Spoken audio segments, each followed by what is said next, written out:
Super star ரஜினிகாந்தோட நடிப்பில் அண்மையில் release ஆன திரைப்படம் வேட்டையான். இந்த வேட்டையான் திரைப்படம் கிட்டத்தட்ட ஒரு நல்ல லாபத்தை ஈட்டி தந்திருக்கு. அதாவது இந்த வருஷத்தில் ரிலீஸ் ஆன படங்கள்லே சூப்பர் ஸ்டார் ரஜினிகாந்த் நடித்த வேடம் தான் கிட்டத்தட்ட 350 கோடிக்கு மேலே வசூலை ஈட்டி ஒரு நல்ல லாபத்தை லைகா ப்ரொடக்ஷன்ஸுக்கு பெற்று தந்திருக்கு.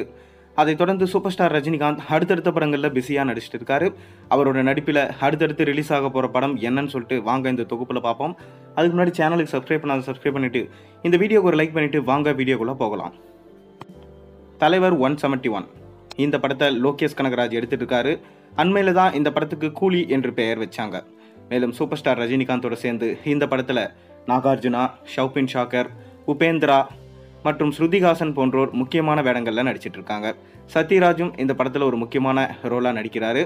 மேலும் தேவா அப்படின்ற கதாபாத்திரத்தில் தான் சூப்பர் ஸ்டார் ரஜினிகாந்த் இந்த படத்தில் நடிச்சிட்டு இருக்காரு. மேலும் அமீர் கான் இந்த படத்தில் ஒரு முக்கியமான ரோலில் நடிக்க போகிறதா சொல்லியிருக்காங்க. அனிருத் தான் இந்த படத்துக்கு மியூசிக் பண்ணிட்டு இருக்காரு. சன் பிக்சர்ஸ் பிரம்மாண்டமாக இந்த படத்தை எடுத்துட்டு இருக்காங்க. இந்த படம் அடுத்த வருஷம் சம்மருக்கு ஏப்ரல் மாதம் ரிலீஸ் ஆகும் என்று சொல்லப்படுது.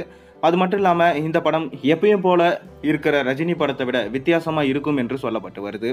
அதுக்கு காரணம் இந்த படத்தில் எல்சியு கிடையாது மற்றும் போதை சம்பந்தமான விஷயங்களும் இந்த படத்தில் இருக்காது. இது தங்க கடத்தில் மையமாக வச்சு எடுக்கப்படுற படம். மேலும் 2 கட்ட ஷூட்டிங் மட்டும்தான் பேலன்ஸ் இருக்கான். நீ கூடிய சீக்கிரத்திலே பார்த்தீங்கன்னா அந்த ஷூட்டிங்கை முடிச்சுட்டு இந்த படத்துடைய போஸ்ட் ப்ரொடக்ஷன்ஸ் வேலைக்கு நகர போகிறாங்க. அதுக்கு அடுத்தடுத்த படங்களுக்கு சூப்பர் ஸ்டார் மூவ் ஆக போகிறாரு. அண்மையில் தான் பார்த்தீங்கன்னா சூப்பர் ஸ்டார் ரஜினிகாந்துக்கு இந்த படத்தில் நடிக்கும்போது ஒரு சின்ன உடம்புல பிரச்சனை வந்தது. அதெல்லாம் சரி பண்ணிவிட்டு இப்போ சூப்பர் ஸ்டார் ரஜினிகாந்த் இந்த படத்தில் நடிச்சிட்டு இருக்காரு. இது ஃபுல்லி ஆக்ஷன் பேக்டு ஒரு மூவி. கண்டிப்பாக ஒரு விஷுவல் ட்ரீட் மட்டும் இல்லாமல் ரஜினிகாந்தை வித்தியாசமாக இந்த படத்தில் பார்ப்பீங்க என்று லோகேஷ் கனகராஜ் சொல்லியிருக்காரு. பொறுத்திருந்து பார்ப்போம். இந்த படம் அடுத்த வருஷம் சம்மருக்கு ரிலீஸ் ஆகுது. அதைத் தொடர்ந்து தலைவர் 172 இந்த படத்தை நெல்சன் அவர்கள் எடுக்க போகிறாரு. ஏற்கனவே அண்ணாத்த தர்பார் என்ற 2 தோல்வி படங்களுக்கு பிறகு நெல்சனோட இயக்கத்தில் சூப்பர் ஸ்டார் ரஜினிகாந்த் நடித்த படம் ஜெயிலர். இந்த படம் தான் இருக்கிறதுலே அதிக வசூல் கொடுத்த ரஜினியோட படமாக சொல்லப்படுது. என்னதான் 2.0 படம் இருந்தாலும் இந்த படம் கண்டிப்பாக ஒரு மிக பெரும் வெற்றி என்று சொல்லப்படுது.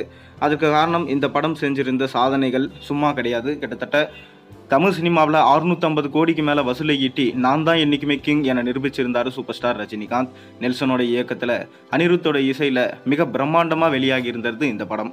மேலும் சூப்பர் ஸ்டார் ரஜினியோடு சேர்ந்து இந்த படத்தில் மோகன்லால் மற்றும் சிவராஜ்குமார் முக்கியமான கதாபாத்திரத்தில் நடிச்சிருந்தாங்க. கிட்டத்தட்ட இந்த படம் டார்க் காமெடி ஃபிலிமாக வந்திருந்தது. இதோட சீக்வலான ஜெயிலர் 2வை நம்ம நெல்சன் எடுக்க பிளான் பண்ணியிருக்காரு. சமீபத்தில் கூட பிளட்டி பெக்கர் என்ற படத்தை தயாரித்து வெளியிட்டு இருந்தார். அது பார்த்திங்கன்னா சுத்தமாக எடுபடலை. அதைத் தொடர்ந்து ஜெயிலர் 2 படத்துக்கான கதையை ரெடி பண்ணிட்டாராம். சூப்பர் ஸ்டார் ரஜினிகாந்த்கிட்டையும் ஓகே வாங்கிட்டு இருக்காரு. அதனால் கூடிய விரைவில் இந்த படத்துடைய அனௌன்ஸ்மெண்ட் வரும். சன் பிக்சர்ஸ் தான் பிரம்மாண்டமாக ப்ரொடக்ஷன்ஸ் பண்ண போகிறாங்க. அனிருத் தான் மியூசிக் பண்ண போகிறாரு. இந்த படம் ஜெயிலர் படத்துடைய ப்ரீக்வலாக இருக்க போதாம். அதாவது அந்த சின்ன பையனுக்குன்னு மற்றும் நம்ம ரஜினிகாந்தோட பையனுக்கும் என்னென்ன மாதிரியான கஷ்டங்கள் வருது, அதை எப்படி ரஜினிகாந்த் சால்வ் பண்ணார், கடைசியில் அவரோட பையனே அவனுக்கு எப்படி திரும்பி இருந்தார், அந்த திரும்பினதுனால அவர் எவ்வளோ மன வேதனைப்பட்டார் அப்படின்றது தான் கதைக்களமாக வைக்க போகிறாங்களாம். அதற்கு நடுவில் ஜெயிலர் என்றவர் யார், அவர் எப்படி ஜெயிலில் என்ன பண்ணியிருந்தார், அதை தான் கதைக்களமாக வச்சு எடுக்க போகிறாங்க. பொறுத்திருந்து பார்ப்போம். சூப்பர் ஸ்டார் ரஜினிகாந்த் நடிக்க போகிற ஜெயிலர் படம் அடுத்த வருஷம் இதோட ஷூட்டிங் ஸ்டார்ட் பண்ண போகிறாங்க. அதைத் தொடர்ந்து தலைவர் 173 இந்த படத்தை மாரி செல்வராஜ் அவர்கள் எடுக்க போகிறாராம். சமீபத்தில் மாரி செல்வராஜ் அவர்கள் வாகை படத்தை எடுத்துகிட்டு இருந்தார். இந்த வாகை படம் ரிலீஸ் ஆனதுக்கப்புறம் சூப்பர் ஸ்டார் ரஜினிகாந்திடம் போட்டு காமிக்கப்பட்டது. கண்டிப்பாக இந்த படம் நிச்சயமாக ஆஸ்கர் அவார்டே வாங்குற அளவுக்கு இருந்துச்சு என்று சூப்பர் ஸ்டாரே பாராட்டி இருந்தார். அந்தளவுக்கு ஒரு திறமையான டைரக்டர் நம்ம மாரி செல்வராஜ்.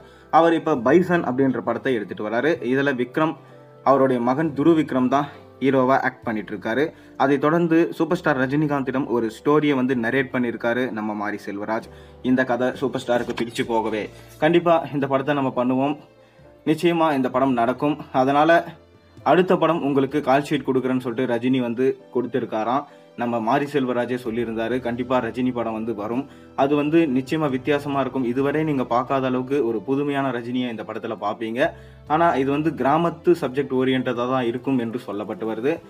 ஆனால் இது எந்த அளவுக்கு உண்மைன்னு சொல்லிட்டு தெரியல. ஆனால் இன்னொரு பக்கம் மணிரத்னமும் ரஜினியோட ஜாயின் பண்ண போகிறாரு அப்படின்னு சொல்லிட்டு சொல்லப்பட்டு வருது. ஆனால் கண்டிப்பாக மாரி செல்வராஜுக்கு ரஜினி அவர்கள் வாய்ப்பு கொடுப்பார் என்று தான் சொல்லப்பட்டு வருது. நீங்கள் இந்த 3 படத்தில் எந்த படத்துக்காக வெயிட் பண்ணுறீங்க? உங்களோட கருத்துக்களை மறக்காம கீழே கமெண்ட்ல சொல்லுங்க. மேலும் சேனல்ல போடுற ஒரு வீடியோஸும் பிடிச்சதா மறக்காம சப்ஸ்கிரைப் பண்ணுங்க, லைக் பண்ணுங்க, பெல் ஐகானை பிரஸ் பண்ணுங்க. அப்பதான் நான் போடுற வீடியோஸ் எல்லாம் உங்களுக்கு நோட்டிஃபிகேஷனா வந்து சேரும்.